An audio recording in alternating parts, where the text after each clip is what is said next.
it's Mike from Gear Diary, back another look at the Kindle Fire, and here I really wanted to step through some of the operations. You can see it in its wonderful Oberon case. Absolutely love the case, so feature it in there. Nice and securely located in the case.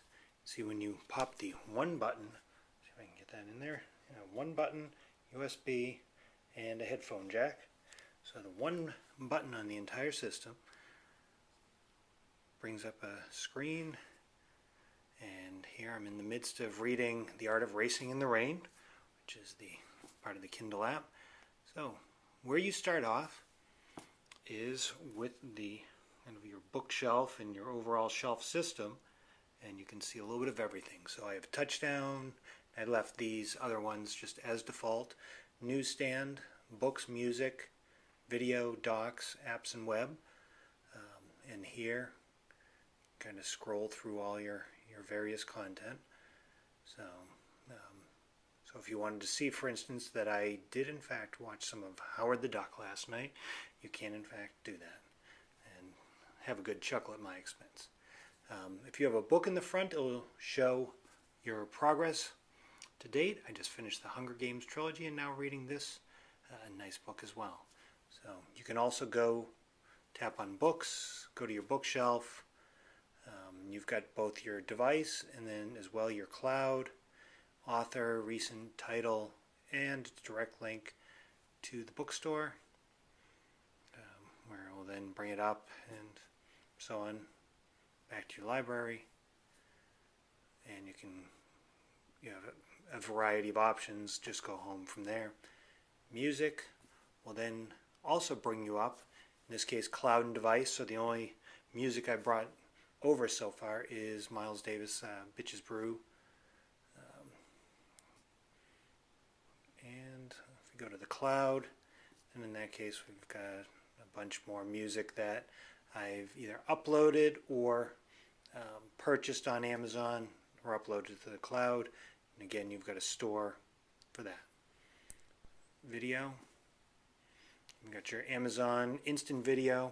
Since I am a Prime member, I do have full access to that. You can go to the library, and I only have a couple of things. Bought Pulp Fiction, which is nice, and then the 99-cent deal. The only one that I have left at this point is the Harry Potter recent one. And again, you can go directly to the store as well.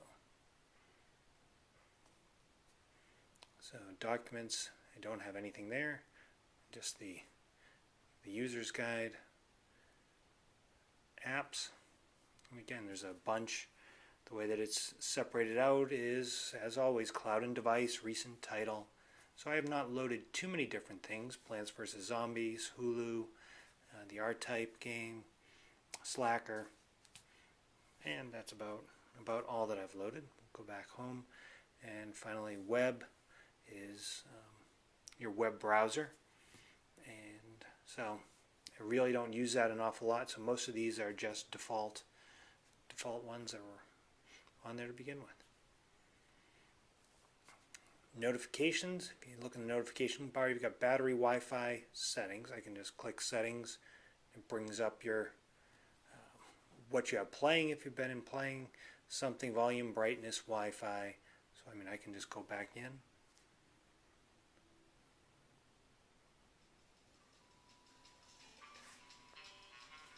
See, let's skip songs.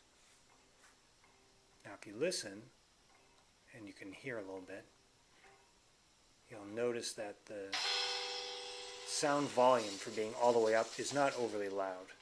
This is not a very loud system. You're not going to be powering a room full of people off of the internal speakers, that's for certain. So if I just tap back, you do have notifications, so I can actually go and I could check my work email as well. Notifications there. I don't have Gmail on there. I have Gmail on so many different devices that it just didn't make sense to have it there as well. But for me, the primary thing that I'm using it for, I did get the new Fahrenheit 451 as well, but Art of Racing in the Rain, bringing it up, you've got your location, which is always an interesting thing One of the things I like on the Nook is that it gives it to me in pages which do have some correlation to the physical book. So it gives me an idea in percentage-wise where I'm at in this book, but not necessarily the same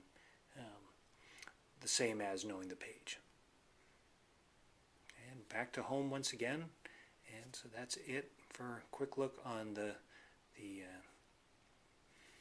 on the Kindle Fire. Just wanted one more thing to show, which I had shown before, which is again taking a look.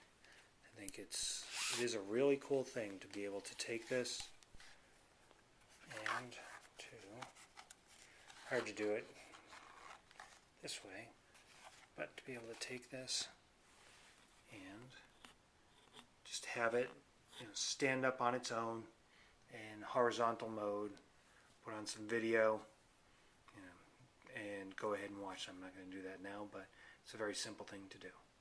So, and one thing I've definitely noticed is since the update, and anyone who's touched one of these things, especially beforehand, would be a little bit surprised by how nice and smooth this is, because it used to be much more jerky. So I found the system responsiveness and scrolling of this to be a great deal more responsive with the new update.